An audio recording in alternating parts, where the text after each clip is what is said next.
Oh, hey guys, and we are live here on Phoenix 92.5 FM. Thank you for bearing with us.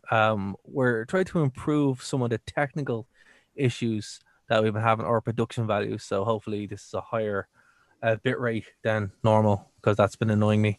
So yeah, welcome to the Wrestling Rewind here on Phoenix 92.5 FM, Periscope, Twitch, and of course YouTube events. So thank you YouTube for making this a lot harder than it needs to be. My name is Darrell Connor, and I'm joined by my co-host, Mr. Dave Stevens. Dave, welcome back to the airwaves. Yeah, it's a great day for wrestling, everybody. Welcome back to the only show hosted by people that don't hate wrestling.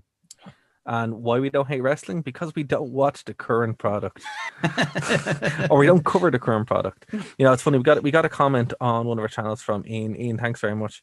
And he says, "Cover more SmackDown. It's the best thing." And I'm like, "Not on your life, my friend." I was much more polite in my response to his comment, by the way. I said we'll try because honestly, we do cover a little SmackDown, and you want SmackDown covered, my friend. We are covering SmackDown tonight. I know what you meant, Yes. though. Oh, But absolutely. is there a week that goes by where we don't mention at least a little bit of SmackDown? I mean, that's the only place there's one good wrestler. So Oh, exactly. Like, here's the thing, current WWE, we just don't. It's not fun. There's no, that. It's just that classic champions thing was. we Oh, tried, guys. We tried. yeah. It was like watching it. I was like, "Will it cover?" I'm like, "No, you know what? It's my birthday week. I'm not Nope. going to ruin my birthday week by talking about a show that made me glad I don't cover wrestling I from the current listen, we product." could So barely get through predictions. We just yeah, gave up basically. And yeah, then I turned the show on. I watched the first match and it happened to be the only match I cared about and I couldn't tell you I don't know who anything else that happened on the show. that's fair. The I was first just match was great. It was innovative. They gave it like 40 minutes. The results were exactly what we expected to be. Sami Zayn won. mm, That's all you got to watch. exactly, and that was it. So I was just Innovative like, stuff though, I will say. There was stuff in there I've never seen before and Jeff Hardy uh man, it was okay. I know we didn't mean to do this, but I'm just going to do this super quick. It was evident from the entrances that Sami Zayn was going to win, and that bothered me. yeah. Well, it's AJ came out with his normal, all right, I'm going to do like my like best performance and all that, but he didn't have that kind of swagger that he kind mm, of gets when he goes into bulldog mode. So I was like, yeah. okay, AJ's not winning, fine.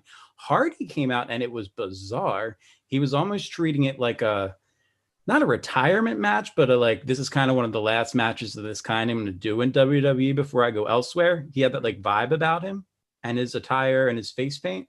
And then Zayn came out with a whole new character, and I was like, oh, this is cool. I love the whole handcuff thing. Well done. So TLC, great. Rest of that match, rest of that card, don't watch it, guys. It's not Yeah, worth it. it's look, and I said, I was happy that the first match was the only match I cared about because then I could just kind Turn of it off. tune off. Yeah. And even last week there was NXT, or this week there was NXT, and I was like, yeah, I'm not, Wait, I'm really? just, yeah, there was an That NXT. popped up on the network, and I thought that was a rerun. I No, didn't no, watch it was like there was an NXT show, and I'm just like, you know what, Oh. I'm just not gonna watch it because I don't care, and I was too hungover at that point to care. Well, So that's I was fair. like, yeah, I was like, I'm just not gonna. No, I will watch the Finn Balor match because apparently it is probably one of the best matches of the year. But Not then the again, Iron Man crap, right? no, no, this was No, like, no, no. Okay. this was the match after that. Okay. But You know why I don't watch NXT, right? boy, Have I been open about this? no, Charlotte Flair. oh, I that makes refuse. that's I fair. refuse. That's fair. Absolutely fair. No problem. I totally understand why. But yeah, so it with that kind of stuff, it's like, yeah, look, I'm not gonna cover that stuff because it's not fun for me. We will be covering more Impact Wrestling stuff because that's actually interesting. And I know, they, of all things, who would think in the year 2020 that we're hype about Impact Wrestling? But I am.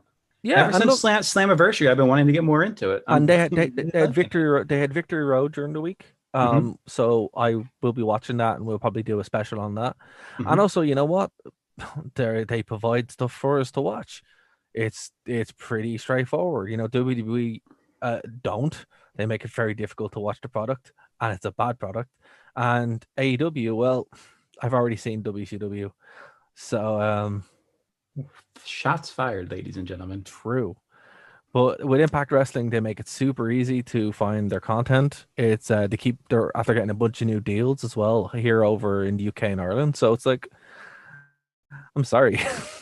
This is a better product, and it's not insulting. Everything there is at least as interesting. But my recommendation would be that you get the network, you go to the 1st of February 2001, and you pull up SmackDown Xtreme. Because that's what we're going to be covering today, folks. We're going to be covering Yeah, we the are. best episode of SmackDown that you've never seen because you forgot about it. Or in Dave's case, you never saw it to begin with and didn't know it existed. Nope. I've never heard of it until Dara had brought it up that you need to watch this. You're really going to appreciate it. And boy, did I ever. Yeah, it's like I love this show. I love this show so much, and I was so enamored by it as a child that the way everyone has like wrestling action figures and stuff when you're a kid, and if you were like me, you booked your own show. Yeah, and I had a ring as well. Yeah, I had a ring. I had Yep. and he had the aprons, and I had a couple of entrances and stuff. But I'd book my own show, so Absolutely. I'd have the little book that would keep track of everything in it. SmackDown Oh, Extreme. wow. Yeah, and I also do keep a running list of all the champions and stuff like that. So, do it right. So, You know what's interesting? what? All of my figures, for whatever reason, were from like the late 80s and early 90s. So Bret Hart and Hulk Hogan won every match that was fair. ever wrestled inside my WWF wrestling ring. I had a bunch of WCW figures as well. Oh, no, they were not allowed. Oh, that's fair. I had load Get out of of here with that. thanks to going to America for so much. I'd load of ECW weapons as well. Oh, So okay. there was a lot of weapons matches and stuff like that as well. But anyway, SmackDown Extreme was like something that would always be done. Even as a kid, it would just be, that's what you do because that's the impression this made on me. Because I was like, this is the most unique thing that I've seen ever. Because SmackDown used to be on Sky One Saturday morning, so they'd show it, and obviously they'd edit it down and stuff like that. But this just kind of happened randomly out of nowhere, no build, no nothing. It was just there. Now, to set context for this, right? This was when ECW was still running. This is when WCW was still running. Barely. Well, barely. I think they were. Buyout was what, in March? Yeah, so we're talking about like a month. A month, yeah. And ECW it was done, but Paul Heyman was still saying it was around. But what was interesting about this was there was a lot of little jabs in this one. I think this was done deliberately to kind of like hint to what was coming. The Attitude Era would die a month later at WrestleMania. That's kind of like the death of the Attitude Era. Okay. Canonically, yeah, that's when they said. Which WrestleMania is that? What number? X7. Oh, okay. Which we will get to X7, the best WrestleMania of all time. Wait, really? Better than 19? Yeah, it's so much better. Well, okay, Triple H ruined 19, so that's fair. Fair. But you can't dispute that. No, I can't. X7 is canonically though the end of the Attitude Era and the beginning of the Invasion, right? So this is weird because watching this show, it does so much and it's in such a weird time period where you're like, okay, I actually thought this was a little bit later on, or a year before, but going back and rewatching it, so much happens in this that is later on very, very important. So to set this in place, this is like a couple of days. It's actually like a week after the Royal Rumble 2001, which is fantastic. One of the best ladder matches of all time. My favorite Royal Rumble match. Gotcha. Yep. A fantastic, great win by Austin in the Royal Rumble. It's really good. We will obviously cover it. This was his second, correct? Yeah. Of the back-to-backs? Yes, was the second of the back-to-backs, yeah. Gotcha. No, wait, hold on. No, sorry. He didn't win a back-to-back. The Rock. Did he do 99 and then 2001? 97 and 98 and 2001. Oh, those are the back. Oh, he won 3. Yeah, okay. Because The Rock and Big Show won in 2000. So. Right.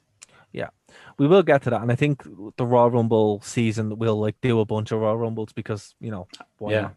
We'll do one. Royal Rumble 95, baby. Oh man, yeah, it's gonna be fun. But yeah, look, so this whole thing is doing it's wearing a lot of hats, and the biggest hat that's wearing is we're kind of transitioning towards WrestleMania, but also they kind of knew that ECW was going down, and we have to get Triple H really, pushing forward, because they still weren't sure exactly what was going to happen. Rock was still just kind of floating, and this show is interesting because like you can see how convoluted the main event scene had got and how packed it was.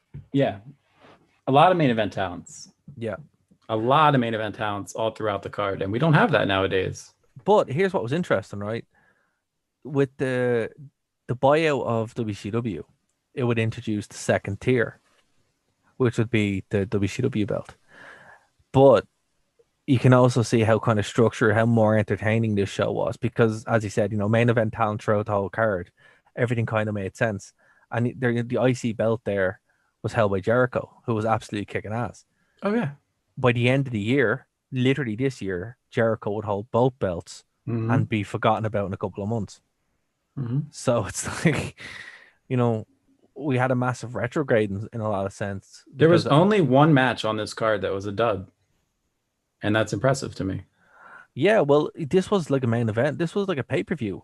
It was. On a Thursday, which was like, if you had told me this week on Raw, tune in, and it's going to be one of the best Raws you've ever seen, and I tuned in and it wasn't Randy Orton sitting in a dark room doing a monologue for 10 minutes and then go to commercial when he gets beat up, maybe I wouldn't have turned the show off and just turned on Smackdown Xtreme and did prep for our podcast. Like maybe you could keep me engaged in the product. But see, like there wasn't really even anything different about the show. It was just like, we're going to go put this together, and it's going to have everything that you want. Like it had to feel, it wasn't super long, which was great. And an hour and a half when you watch it on the network, guys. And everything commercials is fantastic. And everything in it felt important, with the exception of the one dud match, which we'll get to. So let's talk. Let's go through these matches. Yeah. So we set it up. So the show was Michael. Okay, so here's what's more interesting, right? Well, wait. We forgot one important piece of setup that I think history-wise is very important. Go for it. The reason that it's called SmackDown Xtreme and they use the X instead of like Extreme for it is because this was right before the debut weekend of the XFL. Yes. So that's very important to keep in mind. Okay, yes, this was out of nowhere, but it was also a vehicle to push that weekend's XFL. That's a very good point. That's a very good point. And I'd like to think I earned my seat on this show for some reason. Well done. Well done. That was very impressive. And yeah, when you're watching the show, they heavily push the XFL. Ironic, because the XFL would be a big talking point this year, and now it's owned by The Rock. Owned by The Rock. It's just like, wow, this is weird. It's almost like we set this up. Almost. It's almost like we know what we're doing. Yeah. But look, I thought it was great. Again, the most random show that exists that you can watch. This and actually a lot of stuff from the SmackDown 6 would probably be on par to it. But the very first episode of SmackDown as well is something we'll probably talk about, because that's a banger too. Yeah, this is probably like the best episode of SmackDown you'll ever see. And that's not taking anything away. It's just like, wait till you see when we go through it. Let's talk about why. Yeah, so it opens with like a fantastic little table match. And the thing about it is, like, the Dudleys and the Hardys have obviously, at this point, we've seen a year of fantastic table matches. The Royal Rumble match, which we'll talk about at the Royal Rumble, stands out to it. And that's still my favorite table match between the two of them. But this is really, really good. And it's not super long. It's like 8 minutes.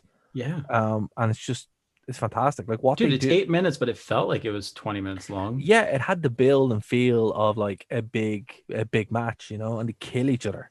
Some really cool, innovative stuff when Matt puts himself through the table to avoid it. That's the standout for me. I maybe it's been done since in WWE. I don't know, but to my recollection, I've never seen somebody save a tables match by jumping off the top rope and putting themselves through the table, so the table was already broken when their tag team partner went. That was one of the most brilliant spots, and I can't believe I'm complimenting Matt Hardy ever in my life. But that is one of the most brilliant. I'm sure Jeff came up with it. That is one of the most brilliant spots I've ever seen in a table match. And then I fast forward to like 2008, And we got Sheamus versus John Cena, and Cena wins because Sheamus gets just kind of pushed through a table off the turnbuckle. And in my mind, I'm like, what happened in 7 years? Innovation went out the window. Yeah. You know, like as I said, these guys have done a year where tables were a big part of their shtick, and they had like really learned how to make a tables match feel important. There's psychology to it. I have A to say, tables match, a weapons match. but the ending of it, with Ugh. where it's brutal, where he takes him to the top of the walkway and puts him through the table. You're like, man, that's a brutal spot.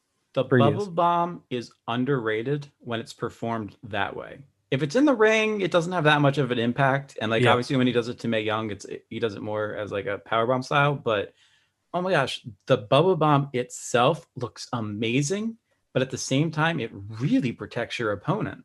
It's a very well thought out move. But it looks like it kills you, which is the perfect wrestling, which is the perfect wrestling move. You know, that's a 10-foot drop. Yeah, and well, obviously, you know, with that, like you could tell that they had a bunch of padding and stuff, but Dare, don't. But not like don't give it away. But not don't like spoil it, Dare. It's still real. But not. Our listeners think it's still real. They still want us to cover modern day SmackDown. Clearly, they think wrestling's real. That's a fair point. But I'm kidding, guys. I think it's real too. But today, now when you'd see it, to bring it up today, when you'd see a spot done like that, they wouldn't even move the padding. It's just like, oh yeah, there you go. You're like, that's a good point. What are you doing? Like, what happened to the days where they would like move it out of the way real quick? Yeah, like it's like Kane would throw somebody off the stage, and by the time the camera cut to the side of the stage, the padding was gone. Especially back when the shows weren't live. Like SmackDown wasn't live for like years. So why were they still showing crap or stuff that they could have? Sorry, Ireland Radio, that they could have like edited out. I don't get that ever. Complacency. That's all. Yeah. Complacency. You know, it's like, why should we? Like at this point, WWE were still competing against like WCW, even though 2001 WCW is the worst thing ever. Well, except for AEW. You know, it's and Tall Dude Yoga, DDP. Yeah, a nice little stint. Not 2001. No way. No, 2001 was like Sacrifice. And I thought 2001 was like Booker T's reign. Yeah, but that wasn't good, dude. That wasn't good. You know, I mean, this just sounds like a WrestleMania 19 apologist. Is what this sounds like. I was just setting you up. No. But no, it was a fantastic tables match. It was, and it really set the stage. I mean, you can talk about something being a curtain jerker, but it set the stage. Man. But what I liked about this was it fed directly into the next match because whatever, like the way it's on the network, it's like obviously all the ads are gone, so it kind of cuts straight through them, and they're selling. All of them are selling that they're in bits after that match, and they're like, yeah, it actually felt like it had stakes. Well, I know it was for the championship, but again, the championships meant something. Yeah, watching Lita come out and check on them and say, like, I'm going to pray for you and stuff. I don't know. There was something about it where I was like, okay, yeah, I'm invested. Exactly. I've never been a big Lita fan, but I was for SmackDown Xtreme. I thought she was fantastic all night. For sure. The next match was the definition of, you know, a pee break. Wait, really? This was not the dud I have. I enjoyed this match. No, I enjoyed it too, but it was 2 minutes. It was 2 minutes. Well, that's all it needed. You know, it wasn't a dud. A match only needs 2 minutes. Yeah, it wasn't a dud, but it was the same amount of a pee break where you go off and then have a drink afterwards. Okay, but wait, hold on. I define a pee break match as a match that if you're not there and you come back, nobody's going to be talking about it and you didn't miss a thing. Oh, fair enough. That's not true for this match. No, because Lita took her shirt off. That's going to sound terrible out of context. But in this era, with these fans, people were hype. They went crazy for that moment. And there is something I do want to talk about. I'm going to find where it actually... Are we talking Cats later? Yeah, Cats later. That's what I wanted to talk about, but not just yet. What I want to mention is Austin, throughout this whole show, Stone Cold Steve Austin is basically drinking in a bathroom. He is. And also, guys, just a little inside note for those of you listening and watching it. This is called Dara getting away from a topic. No, it's. I need to bring it up. So basically, well, to quote King, it's coming up. Yeah, it is, and there's a reason why.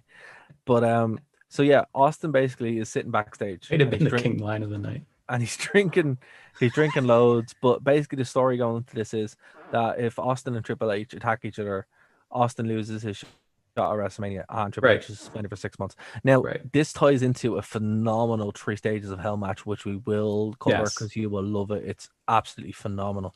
This also ties And No into Way the Out. fact that Austin legitimately got drunk at these shows.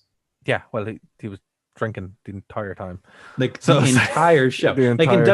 WCW, they joke about it because like Nash and them and they would get like wasted, and you can see it on the product. But that kind of thing, generally speaking, didn't happen in WWE unless your name was Stone Cold Steve Austin. Yeah, because he In was which case- literally just Yeah, yeah. drinking the entire night. I don't think he And knows so- what happened in the main event. No, but what I do like about it is the fact that they do kind of cut back to it, and it's part of the story. Yeah, And then yeah. Triple H comes in and freaks out, and he's actually in his dressing room and takes a poop in his toilet, and it's really funny. Like it's just like he goes, Childish, and yeah. he's like, here, I'm sorry, do you want a beer? And Triple H just go, what? He's just losing it. It's absolutely brilliant. Right, and then Because- later there'll be a segment where he Yeah. comes back in and he opens the beer and it explodes on Triple H. It's really and good. like all of the backstage segments, and we've talked about this a lot from this era of booking, and this is even post the GOAT being there, booking, but and writing, but not booking rather. But I mean, everything connected throughout the show with at least Austin's storyline, and I loved it because then it tied into the main event. Yep. So it wasn't a throwaway. It wasn't we're gonna make a potty joke and LOL, the kids are gonna laugh. It led to the next segment and the next segment. I mean, these are things that a drunk would just do. Like it worked. And that was it. And what I like about it is through the whole point in time you're watching the show, and it doesn't feel like you've wasted your time. It doesn't feel like No. it's throwaway segments. They all kind of weave this little tapestry, and even week to week, because this was following on from Raw where Triple H had outsmarted Austin. So what was he going to do? Well, he's going to annoy the heart out of him. Right. Or This is try like and kind of the antagonize him. cerebral assassin. When did he get that moniker officially? Like 03? Was it No, earlier? he got it at this point. Around Well, this point, because you can see those seeds there, and you see Stephanie there with the the shirt that she was clearly in a cold room before coming out. And that's on purpose. Let's pretend it's like we're not going to pretend things aren't. They were doing things for certain effect. Well, see, here's the thing. This is why Jericho would have segments where he makes fun of that. Oh my gosh, I know we can't quote it on the radio No, in today's but world, this is but where that is the best nickname and promos that is my favorite Jericho promo But era. This is the era. This is what This is Jericho it. does, and this is why, because he'd show pictures from her from 1999 and now and be like, "What happened? Did you get stung by a bee?" And it's hilarious. So yeah, like this is why, because I'm not even going to give out the abbreviation, but oh my gosh, no, yeah, but just Google. Jericho Stephanie. Yeah, you're on YouTube watching our show right now. Yeah. Don't press pause, but when our show's over, or press pause, go watch it and come back. YouTube Jericho Stephanie McMahon promo, and you'll understand why it's some of his best work ever. You'd have a great time. One thing I did like, actually, and I forgot that this was around the same time, because it's Okay. because it was so long ago. It's like 19 years ago. So weird. We're so old. I forgot that so much was happening. So Evil Kai and Tai were at this point, and they're Yes, hilarious. Where they just are. they would badly dub them like an old Hong Kong movie. I forgot about that too, because in my mind, I just think of Funaki, number one Smackdown announcer, that kind of like racist gimmick that they had given him by modern standards, I guess. This was funny. Like this is how you do a Japanese character without being offensive, and it worked. Because you're playing off the ignorance of the West than anything else. Exactly. And it's great. It's really good. But I like the whole setup where Edge and Christian come out to cut a promo, and they're like, "Oh, we're going to have the toughest match of our life," and blah blah blah blah. And they had actually just killed Kai and Tai like a week before. So I want a pair of Christian's glasses. Can I get one? Well, this is also the best Edge and Christian as well, where you get this is peak Edge and Christian, where they're just total d-bags. But yeah, well, I like it. It makes sense that in 10 years from this point that Edge would be having his live sex celebration, because I forgot he used to come to the ring and like hump it on his way in. Yep.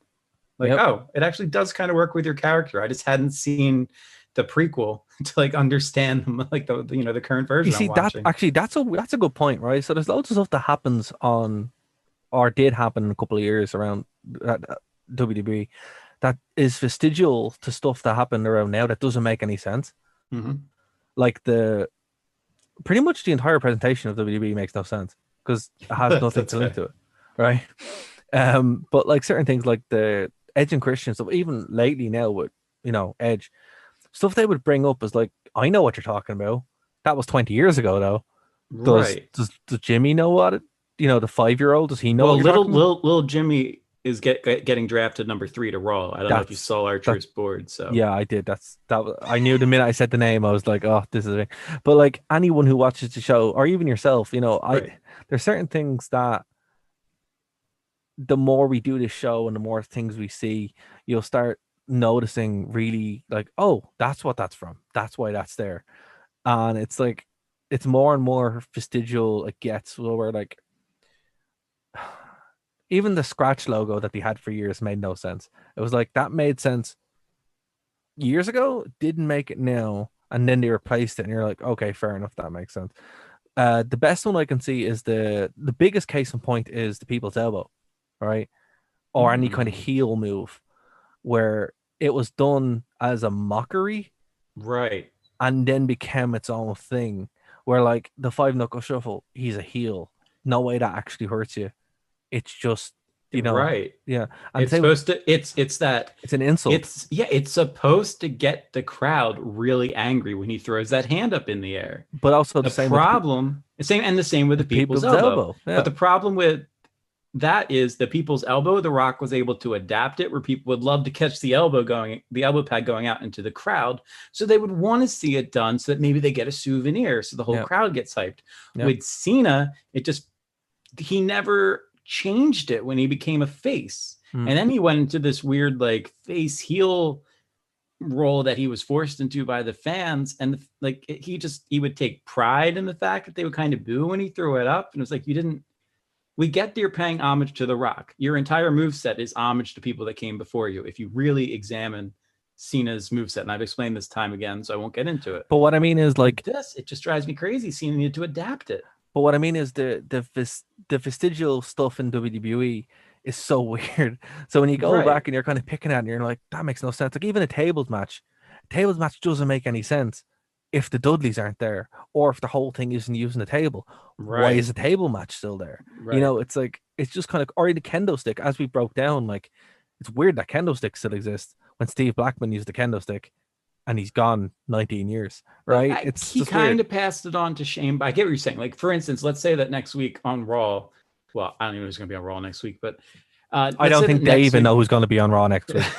That's the truth of it. They're probably still trying to figure out the draft. But Yeah. let's say next week on Raw, they announce that Ricochet is going to have a match against Akira Tozawa, and it's going to be a buried alive match. Like, Yeah, what? exactly. That's No, you the need point. to have you need to have my phone not falling off the table making noise, and B, you need to have Undertaker there or Kane there, or for that kind of match to occur. You can't have a Hell in a Cell match if it doesn't involve, Undertaker, Mankind, Triple H, or some element of them being involved. We've seen the successful ones and the bad ones. Yeah, The and bad that's it. Shane McMahon, to his credit, did okay, but what Taker was in that match. But we've seen what happens with that, where it's like they try to have random matches with like Orton and Sheamus in a Hell in a Cell match, and then it's not, Right. and then it's just matching a cell. And it makes sense when we go back and we watch it. Yeah, and like that's kind of something that I suppose for anyone who's watching this now, maybe keep an eye on it because I'm noticing stuff that I'm like, oh wow, okay, this is stuff we're still seeing now, but it makes no goddamn sense. But anyway, so let's move forward. For viewers wondering, I found my phone. Oh, good. Yeah. I love that. Whoa. Yeah. What's up? You never gave your thoughts on Lita. Oh yeah, I have no problem with Lita. You're a jerk. All right, let's go. I have no problem with Lita. I like Lita. You're not going to say it. Fine. Next. So during this match, the APA come out and absolutely destroy Edge and Christian, like beat the hell out of him. And that Dominator that Farouk gives to Christian, where he hits him so hard his hair falls out, and he's wearing a bit of his hair, is so funny. And I'm like, oh my god, how hard did he hit him? It's like he hit him really Farouk was hard. awesome, man. Yeah, but like it's not like with the APA, you never questioned that they weren't actually tough guys. But this is the first time where I'm like, they actually went in and hit them so hard. Christian's hair fell out. Well, and context. Yeah. ECW One Night Stand. Yep. Layfield laying into the blue meanie. Absolutely. He was always doing this kind of stuff. And you're like, wow, that must have sucked. There's a reason he has a reputation as being a quote unquote enforcer for greener guys on the roster, because apparently he really was. And apparently he would even do it against, regular people on the roster, established people. That's just wild, man. But yeah, look, this was a great match. Probably not for Edge and Christian, but for two heels that you really wanted to see getting beaten up by the APA, who were like super over. Great way to like get the crowd heated up again before in the midpoint when the mood was kind of down a bit. Well, and you had the Kai and Tai thing, which the crowd was into, and they had shenanigans all throughout the match, which for 3 minutes and 39 seconds was impressive how much they got into this. So for some reason Billy Gunn was there with China, and then Big Show kind of has a bit of a fit and shoves Billy Gunn up and sets up a match later on in the night. Okay. I don't care. Triple H then comes in, and this kind of sets up that Triple H is going to be in the main event, thanks to Stephanie having a talk with Vince. Well, wait. We skipped Trish. Did we skip Trish in the bubble bath? Well, we can't. Yeah, we can't get to Steph and her father if we don't address. We did. This show had a lot. So they really were going for the extreme. Right. You had Lita. We mentioned we'll get to Kat. And let's talk about the most infamous, second most infamous Trish Stratus segment. Well, some context. Third most infamous. Some context first. Yes. Trish was having an on-screen affair with Vince at this point. Yes. Because they were having an on-screen. Was it just on screen? The divorce segment thing with Linda, right? No, seriously, was it just on screen? I don't know. But Trish is in a bubble bath and on the phone, and oh my god. It was real, guys, by the way. I don't know, man. It's a very explicit segment. It's very explicit. Amazing. And this would obviously set up Vince leaving for some reason, because obviously they imply that she's on the phone to him. Okay, hold on. You're being way too vague about this. So we got Trish Stratus in a bathtub. Shoot. She's moving around. She's playing with the bubbles and whatnot. She's getting at pretty much as most as you can show on network TV. She's showing at this point. She even takes her finger in some whipped cream at one point, takes a nice little licks it, and then she makes a phone call. Like, come on, let's if we're gonna talk, we gotta talk. If this is SmackDown Extreme, then this needs to be the Wrestling Rewind Extreme. Okay. we'll get an X for the logo. The logo this week, absolutely. Yeah, absolutely. nerdtoknowmedia goes extreme. What you never saw Pikachu doing with Mewtwo. Oh God. Rule 34. The worst thing about that is that probably exists. That's why I said Rule 34. I really just know. You know what I mean. I know what you mean. If it exists, if it exists, there's porn of it. Rule 34. Rules of the internet, my friend. Rule of the internet. Welcome to the internet. So basically, look, this sets up.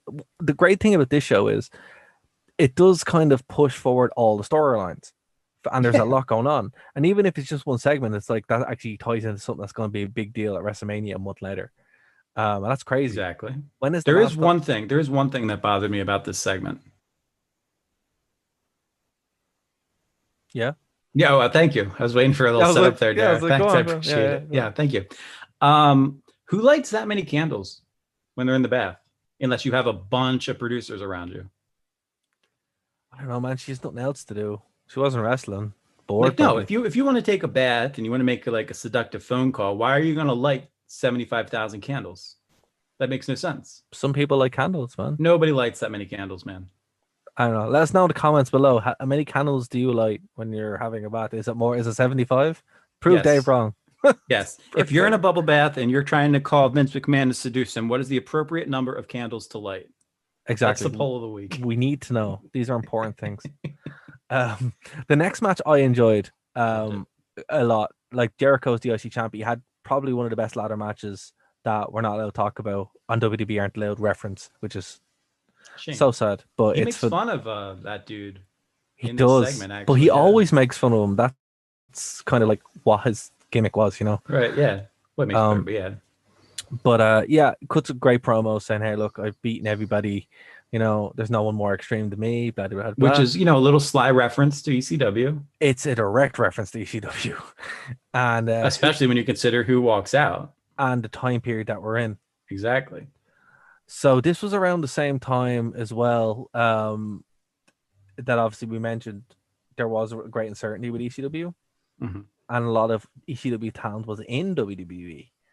So Taz comes out, and I actually forgot Taz was still wrestling at this point because he was so like he really only had like a year as a Yeah, because he competitor. was he was already doing commentary on Heat at this point, He right? was. This is when he just started doing commentary. So I remember this, but I honestly thought he was still wrestling more than this, you know. So when he showed up, I was like, oh well, Taz is still wrestling at this point. Yep. And a year later, he would be full-time commentator basically. Um, but I don't yeah, miss that, by the way. If anybody's curious, don't miss it. I don't know. When I was a kid, I was really sad that Taz stopped wrestling because I thought he had probably one of the Oh, best. I meant Taz on commentary. I don't miss. Oh well, you know, you can watch that horrible company, and he's there all the time. Um, stop putting him on commentary. Christ, Wait, he's on AEW commentary. since when? It's like last week, no, last month. Wait, is Excalibur still there? Yeah, but he just shows up on commentary sometimes. So now they have 4 commentators? Yeah, they can't help themselves. They have no idea what they're doing. It didn't work for American Idol. The ratings went down. What are you doing? 3 Yeah, people max. no, but even still, just Taz is not a good commentator. I'm sorry, unless he has Paul Heyman there with him, it just doesn't work. But anyway, Taz is there in any situation to get himself over first and foremost. And if he can't always, get himself over, he's going to get a check from the dirt always, sheets to sell somebody out. There, I said it. always. That's what Facts. he does. His first thing in AEW was he brought back the championship that he invented, the FTW championship, No. and put himself over. And it's like, oh my god, I don't want to see this anymore. I No, really thank like, you. I really liked you in ECW. I loved when you came to WWF. That's enough. But anyway, this match, I thought was really good. They worked really well together. Great. Jericho wasn't like he wasn't as heavy. Like he wasn't a heavyweight. He was still kind of light, and And Taz, I mean, people often forget how short Taz is, but Taz yeah, looked a bit slimmer here than he normal. he did. But the two of them were obviously a fair bit younger, and they were really able to work well together. With Taz being the heavier kind of ground and pound submission guy. But what was Absolutely. great about it was Jericho also was able to just kind of wrestle with him, like properly Hmm. do a bunch of cool exchanges. There's a really nice kind of exchange with the roll up into the clothesline and then an enziguri, which was just that was beautiful. Beautiful. Beautiful. I love, but the end of it was really cool where Taz went for the Taz mission and then the Bulldog line saw for the win.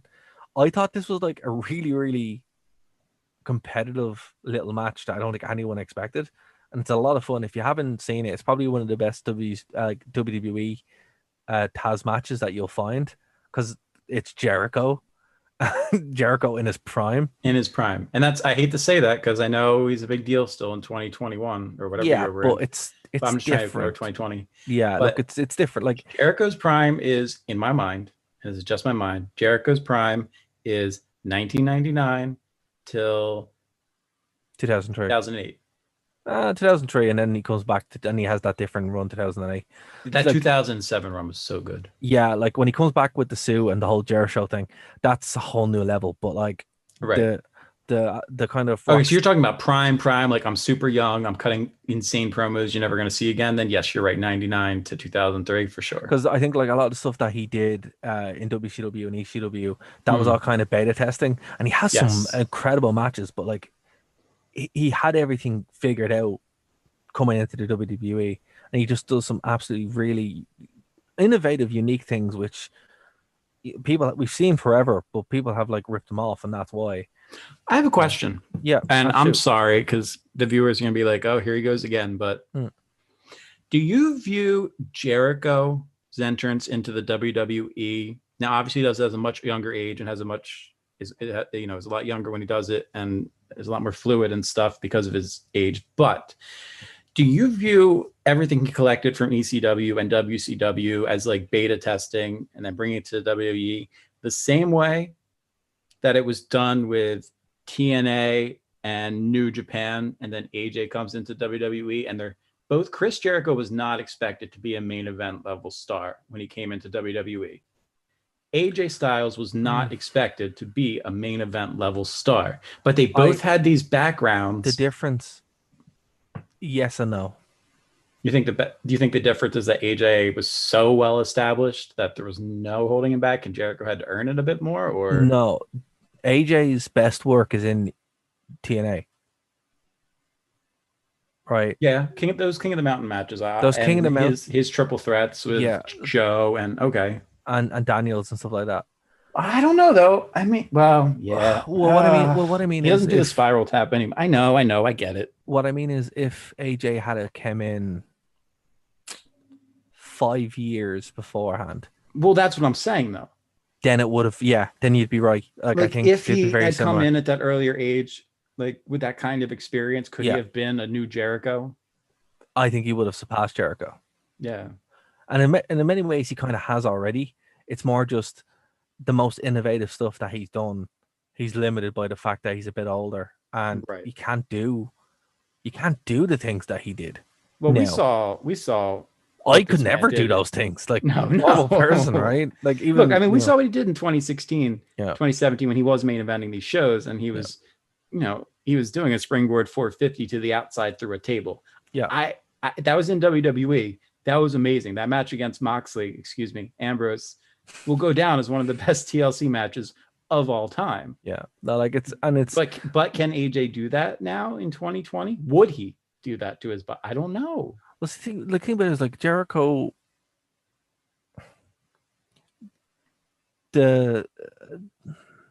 Jericho was innovative not just with his moveset, which was great, but also innovative with matches. It's more kind of like a different set, because TNA was built on this kind of family feel, right? Where it was built around it was basically kind of like a grassroots political campaign. Is how you think of TNA, and that's why it kind of had that loyalty, right? And it was Jarrett and it was AJ, and let's see what happens. But the same problem that with Sting, that held Sting there, was what held AJ there, where it's like, well, I made a promise, I made a commitment to stay here, come hell or high water, and it's just like, it's the same thing. Like AJ and Sting should have been like, I'm leaving. I went to WWE, gave them a good 10 years, and then it would have been it, but they didn't. It just is what it is. Well, I think it's not that AJ didn't try necessarily. He just waited till the money was right. Yeah, I think it's a good comparison. We fault him for that? I mean, he was making good money in TNA. But here's the thing, man. I would argue that New Japan run primed him for WWE. It kind of got him where he had to feel like, I need to, because at that point he's like, I have to prove myself so that the number one company in the world hires me, and I got to do it in the most brutal company in the world. But the difference was Jericho didn't do that. Jericho came from WCW, and that first year was not a cup of tea for Jericho. Even the second year wasn't a cup of tea for Jericho. It was only it wasn't supposed to be a cup of tea for AJ either. No, but what I mean is, if Jericho had have done that move, let's say, if he had went to New Japan or whatever, and then had that and came in, he probably would have had a much easier time coming into it. But we also have to bring in, if AJ came into WWE in 1999, let's say, he still had to compete with Rock. It would have been bad. Undertaker. He never would have gotten over. I mean, he never wouldn't have happened.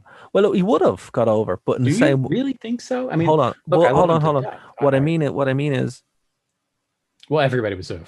He would have got over in the same time as Jericho. Once it opened up. It's so weird to think of them as contemporaries. Well, that's what happened, because I think your comparison is very apt. With Jericho, he's kind of like the archetype proto guy who opened the doors for these people. Without Jericho, there's no Benoit, there's no Malenko, there's no Saturn, there's no Eddie. There's no anybody, right? He kind of was like, hey, look at all the stuff that I can do. Let me bring my mates in. I think. Yes, and that's the most important part, because people always say, oh, Shawn Michaels. Well, show me who Shawn Michaels brought into the company and then became world champions. Absolutely. That's the argument I would offer up. And I think AJ would have done very much the same thing. he would have been like, "Hey, I'm going to open the doors, going to pay my dues for a year, and then we're going to open stuff up." Because the danger what could have happened with these guys, and it did actually happen to Jericho. He talks about it in his book. He got bumped down to the hardcore division. He got bumped down Yeah. to the and even when they bumped him down to the European division, the Intercontinental division, he started having matches like this. Yeah. So I think AJ So would have done the that, same yeah. thing. So anyway, that concludes your random David has to talk about AJ Styles section of the night. Let's Hey get man, back to the final. it's a good discussion to have.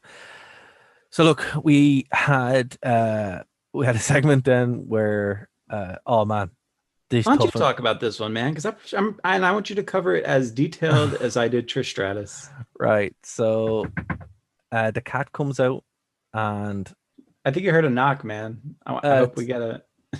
it's okay. It's okay. Um, we just have a segment where someone just comes in, and then it's like, Oh, I love this. yeah, I love this because it always happens at the worst possible times. And I threw this question to Dara, not knowing that would happen. yeah. Please, Dara, don't get low with your voice. No, Please don't get be low with my voice. excited. I want to make sure that our listeners can really hear everything that you want to say about this segment.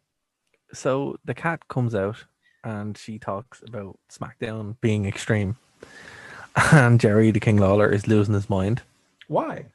because they were married. Yeah, but I don't think that's just why he was losing his mind. There has to be more to it, Dara. Because she starts stripping in, and she promises to give full frontal. Full frontal what? I'm confused. She's going to put up a billboard? I'm very confused. Her quote is full frontal nudity, and she manages to get her pants off, and then the right to censor come out and cover her up. Then Richard goes on a rant. Lawler says that this makes me so happy. Lawler says that he hates him, and yeah. So Dara's never been so happy to have a mic close to his mouth so he can basically whisper in his life. But what's funny about this is a month later, the cat would be the reason that Jerry King Lawler leaves the company for like a year. Yes. And since we're doing this whole past precedes the future, this really had Kelly ECW vibes, where she would try and be stripping, and then Mike Knox, thank you. Mike Knox would come out and cover her up. It was basically right to censor doing that with people like Kat. It's like we're talking about this, like wrestling recycles itself. And there you go. Another great example. Yeah, every 8 years. That's when the cycle is. I did really enjoy the horrible. You really did enjoy Kat's segment? That's good to know, Dara. No, the Tough Enough segment, the auditions. Oh, I love those. And I was watching real hard to see if any of those people ever made it on. They didn't. No. Here's one thing I don't understand, and let me know in the comments below, guys. Why do people have fake wrestling titles and then like hold them like they won them? I don't understand that. Makes no sense.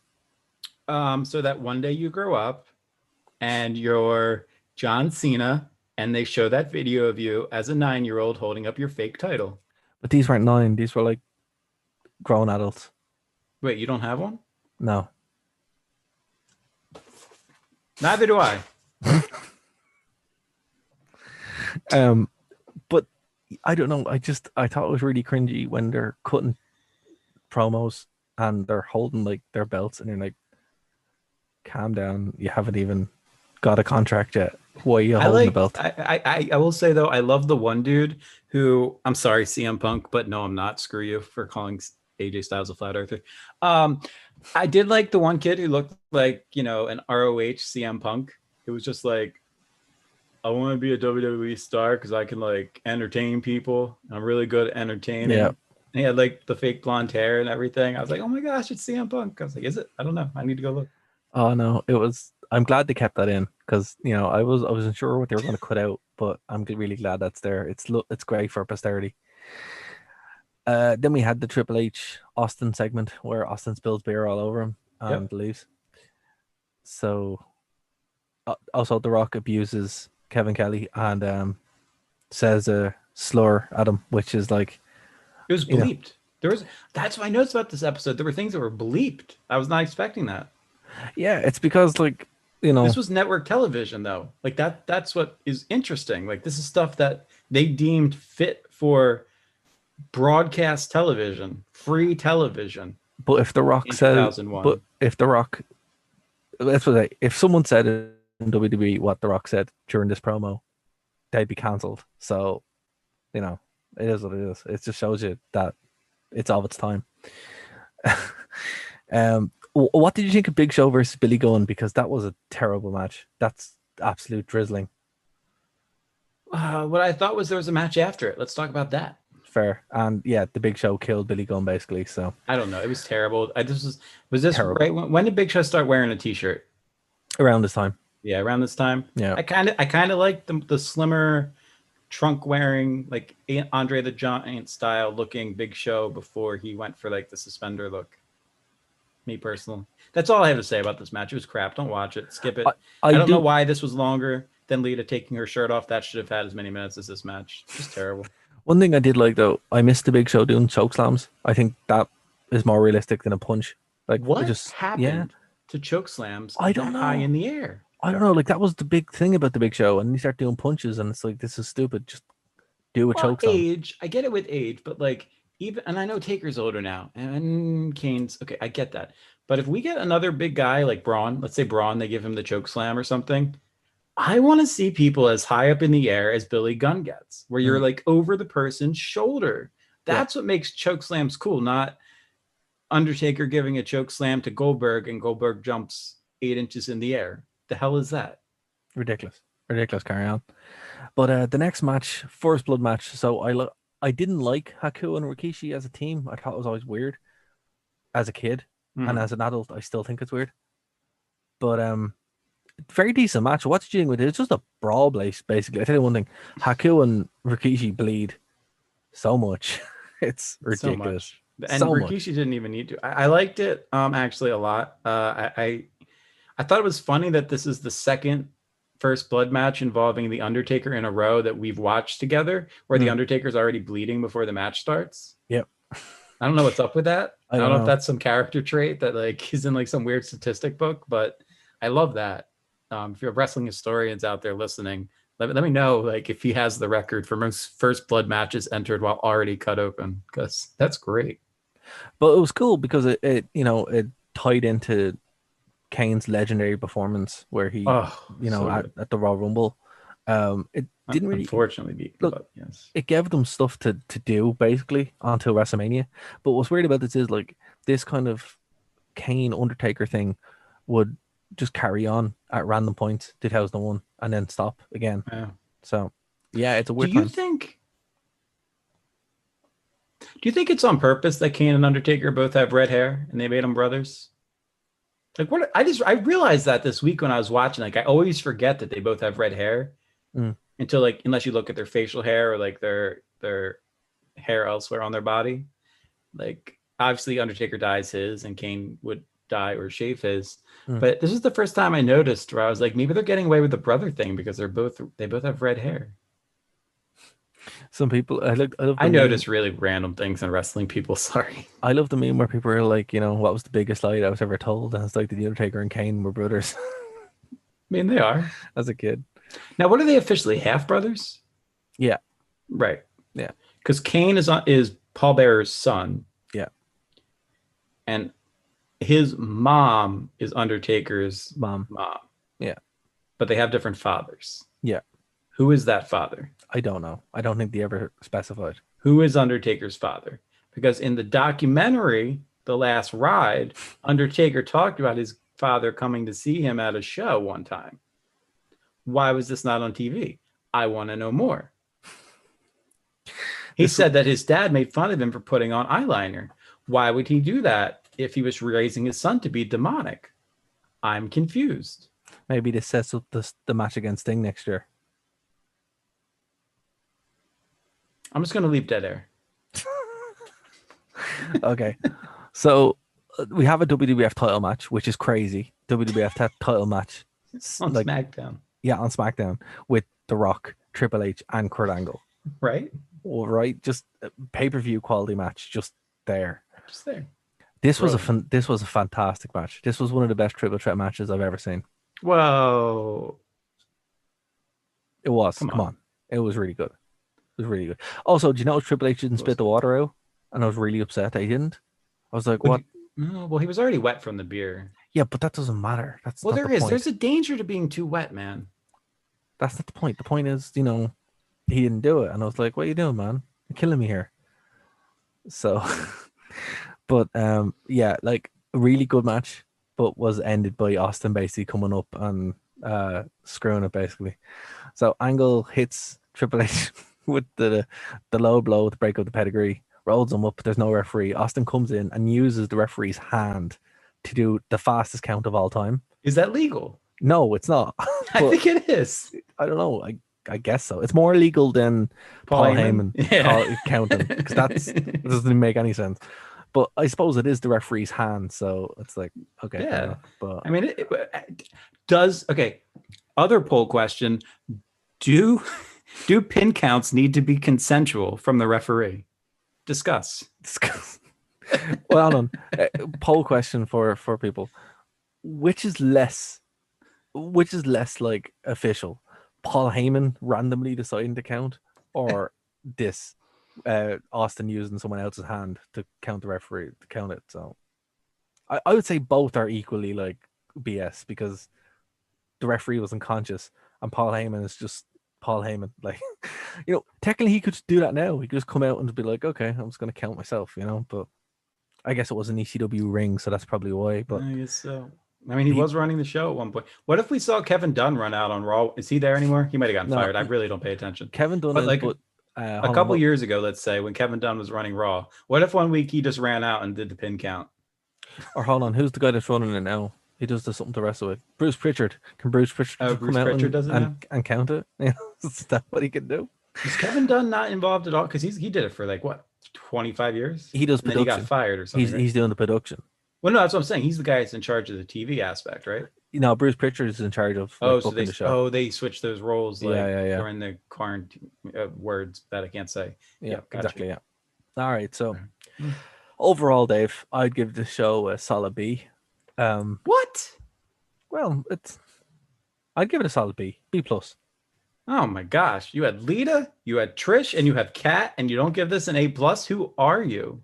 Okay, no, this was a very solid for an episode of SmackDown. Show me a better episode of SmackDown. This was an A plus for an episode. I can show you a better. I will show you a better episode of SmackDown. Maybe that deserves an A plus as well. I definitely will. Coming from a 4.0 student, I'm aware that you can get an A plus more than once, Dara. But it says this is one of the best episodes of SmackDown, but not the best episode of SmackDown. We will get to those. I'm endeavoring. Thanks to the comment on the show last week, I actually am going to find really good episodes of SmackDown because it's not what you wanted, but it's what you're going to get.